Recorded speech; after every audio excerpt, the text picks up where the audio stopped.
नमस्कार साथियों, स्वागत है बाय बाइट्स के इस शानदार प्लेटफॉर्म पर। आज हम बात करने वाले हैं एम्स बीएससी नर्सिंग और पैरामेडिकल के बारे में। आप जानते हैं कि एम्स बीएससी नर्सिंग और पैरामेडिकल का जो अभी फॉर्म है वो जल्दी ही आने वाला है। उसमें आपको कौन कौन से डॉक्यूमेंट चाहिए होंगे और आपका सिलेबस क्या है, आपकी एलिजिबिलिटी क्राइटेरिया क्या कुछ हैं, इन सब के बारे में हम इस वीडियो के अंदर बात करने वाले हैं। पेपर पैटर्न क्या रहेगा आपका, फीस स्ट्रक्चर क्या रहेगी, इसमें एम्स के अंदर जो हॉस्टल की फैसिलिटीज़ हैं वो देते हैं या नहीं देते हैं, इन सब बातों के ऊपर हम डिटेल में इस वीडियो के ऊपर अंदर बात करने वाले हैं। तो वीडियो को शुरू से और लास्ट तक देखिए, चैनल को सब्सक्राइब कर लीजिए। इसी चैनल पर आपके एम्स बीएससी नर्सिंग और पैरामेडिकल से रिलेटेड मोस्ट इंपोर्टेंट जो PYQs हैं, इंपोर्टेंट क्वेश्चंस हैं, उनकी क्लासेज आती रहती हैं। इसके लिए अपन ने एक अलग से प्ले लिस्ट बना दी है। उस प्ले लिस्ट में जाकर आप जो है देख सकते हैं वो जितने भी क्लासेज हो चुकी हैं, सारे क्वेश्चन जो होते हैं बहुत ही लाजवाब क्वेश्चन होते हैं, जो कि आपको एग्ज़ाम के अंदर मोस्ट प्रोबेबली देखने को मिलने ही वाले हैं। ठीक है, तो हम इस वीडियो को आगे बढ़ाते हैं और सबसे पहले देखते हैं कि इनकी एग्ज़ाम डेट क्या कुछ है। एग्ज़ाम डेट देखिए, पैरामेडिकल की एग्ज़ाम डेट देखिए 6 जुलाई। 6 जुलाई को एग्ज़ाम होगा, 12 जुलाई को इसका रिजल्ट आ जाएगा। ठीक है, वहीं पर हम दोबारा बात करें बीएससी नर्सिंग के बारे में। बीएससी नर्सिंग का जो एग्ज़ाम डेट है वो है 8 जून, जबकि इसका जो रिजल्ट आ जाएगा 10 दिन बाद में 18 जून को इसका रिजल्ट आ जाएगा। ठीक है, अब हम बात करें एप्लीकेशन फॉर्म, जो भी अभी आपका एप्लीकेशन फॉर्म आने वाला है, इसमें कौन कौन से डॉक्यूमेंट आपको चाहिए होंगे। इसमें डॉक्यूमेंट चाहिए होंगे आपको, देखो एक तो कास्ट सर्टिफिकेट चाहिए होगा। क्या चाहिए होगा? कास्ट सर्टिफिकेट चाहिए होगा। ठीक है, और 11th और 12th की मार्कशीट चाहिए होगी।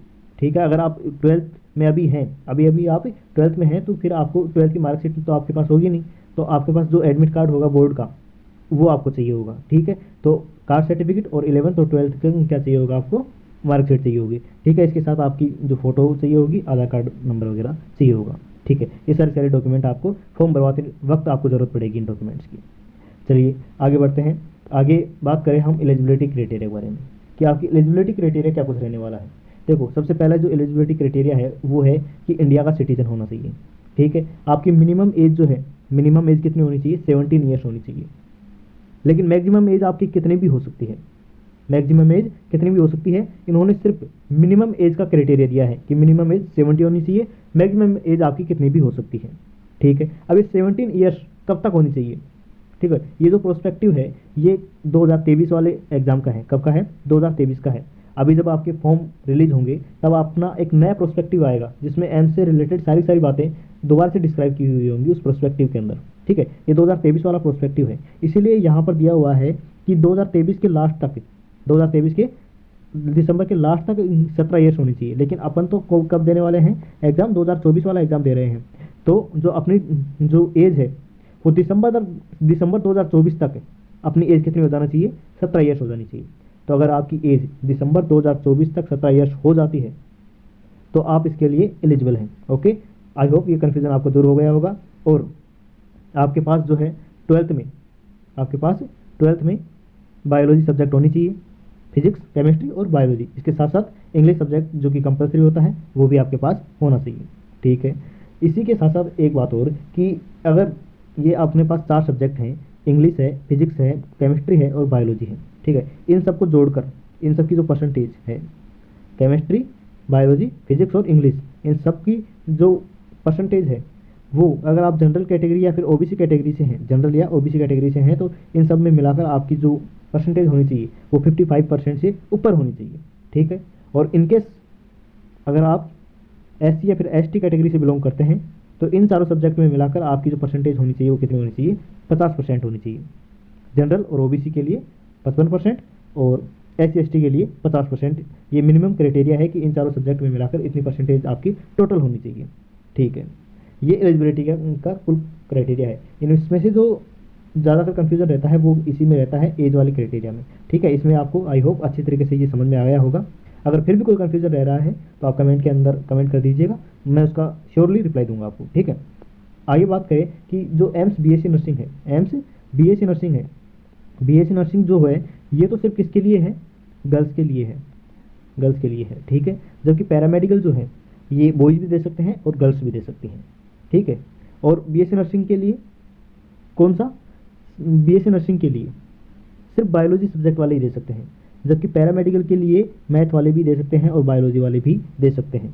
ठीक है, पैरामेडिकल के लिए मैथ वाले और बायोलॉजी वाले भी, गर्ल्स भी और बॉयज़ भी, जबकि नर्सिंग के लिए सिर्फ गर्ल्स दे सकती हैं और वो भी सिर्फ बायोलॉजी वाली। ठीक है, जो मिनिमम जो आपका एग्ज़ाम लगेगा अभी, जो अभी एग्ज़ाम लगने वाला है 2024 में, जिसका अपन फॉर्म भर रहे हैं, जिसके बारे में बात कर रहे हैं, इस एग्ज़ाम के अंदर आपके मार्क्स जो है 50% से ऊपर आएंगे तो ही आप जो है क्या करा पाएंगे, काउंसलिंग में पार्टिसिपेट कर पाएंगे। अगर आपकी कैटेगरी जनरल है तो उसके अंदर 50% मिनिमम कट ऑफ मार्क्स हैं कि इस एग्ज़ाम के अंदर 50% मार्क्स तो आपके आने ही चाहिए। जैसे 100 नंबर का एग्ज़ाम है, जैसे 100 नंबर का एग्ज़ाम है, तो इस 100 नंबर के एग्ज़ाम में 50% मतलब कट ऑफ 50% तो आनी ही चाहिए। ठीक है, कट ऑफ इस प्रकार से निकाली जाती है जैसे कि ये जो आप इस एग्ज़ाम के अंदर हाईएस्ट मार्क्स जिस स्टूडेंट के आएंगे उसको 100% मान लिया जाएगा। मान लेते हैं कि कोई स्टूडेंट है, उसके जो है 96% कितने नंबर आए हैं, 96 नंबर आए हैं। ठीक है, अब जिस स्टूडेंट के 43 मार्क्स आए हैं वो 50% एलिजिबिलिटी क्राइटेरिया के अबव आ चुका है। ओके, ऐसे ही अगर ओबीसी कैटेगरी है आपकी तो उसमें 55% चाहिए होंगे, मतलब 45% चाहिए होंगे आपको, और SC/ST कैटेगरी के लिए 40% चाहिए होंगे। जनरल के लिए 50%, ओबीसी के लिए 45%, SC/ST के लिए 40%। ठीक है, इस एग्ज़ाम के अंदर आपको ये मिनिमम मार्क्स चाहिए होंगे। ठीक है, आगे बात करते हैं कि सिलेबस के बारे में आपको बहुत सारी कन्फ्यूज़न होगी इस बार, क्योंकि NTA ने नीट का सिलेबस अपडेट कर दिया है इस वजह से, और अभी आपका जो है प्रोस्पेक्टिव आया नहीं है सिलेबस को लेकर।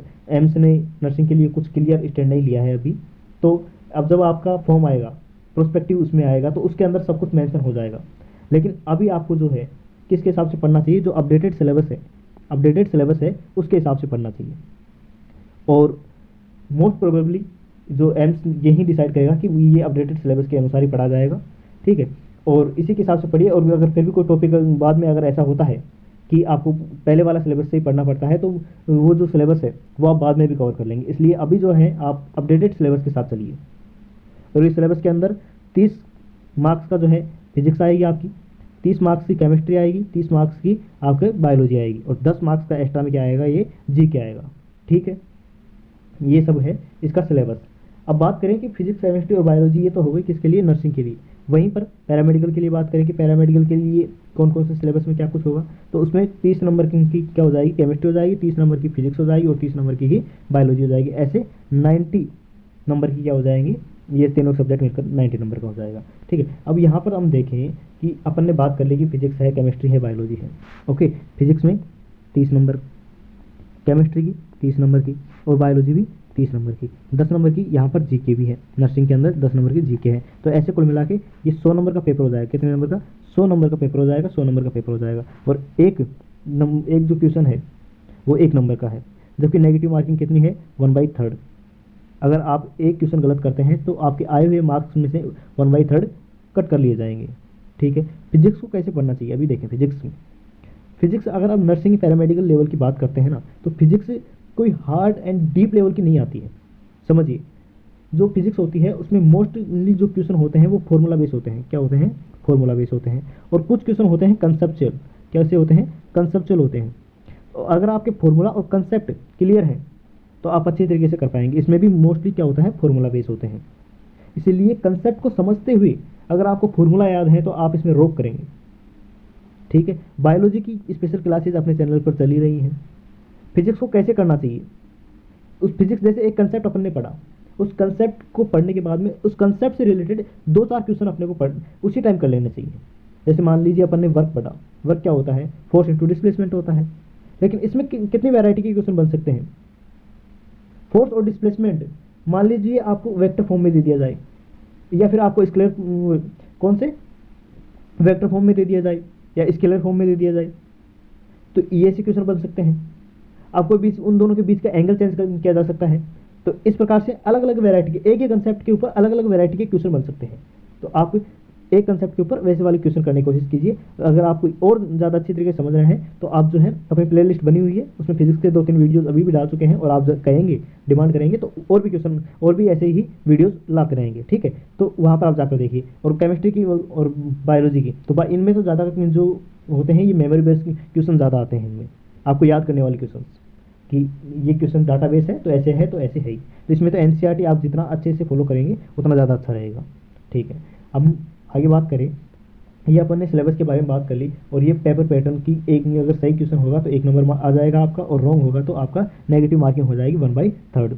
ठीक है, और जो बीएससी नर्सिंग का जो है इसके लिए आपको 2 घंटे का टाइम मिलता है। कितने घंटे का मिलता है? 2 घंटे का टाइम मिलता है, और इसके अंदर आपके 100 क्वेश्चन होते हैं। 100 क्वेश्चन होते हैं और 2 घंटे का टाइम मिलता है।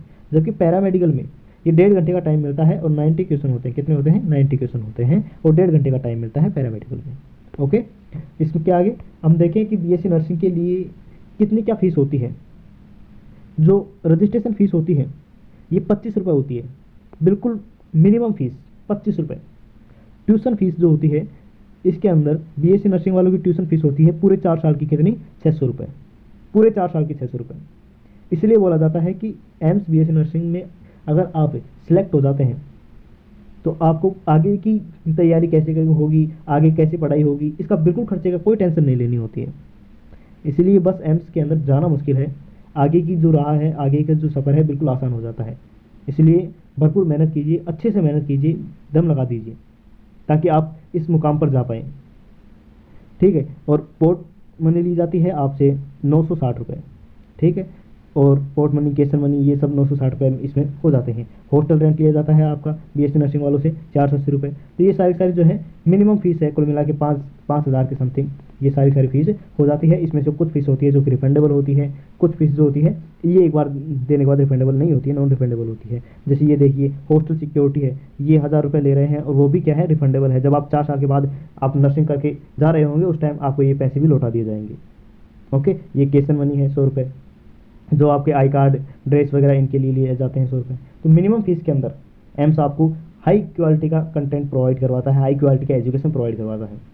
और इसमें जाने के लिए आपको चैनल को फॉलो करना पड़ेगा, रेगुलरली वीडियोस देखने पड़ेंगे, अपडेटेड रहना पड़ेगा अपने आप से।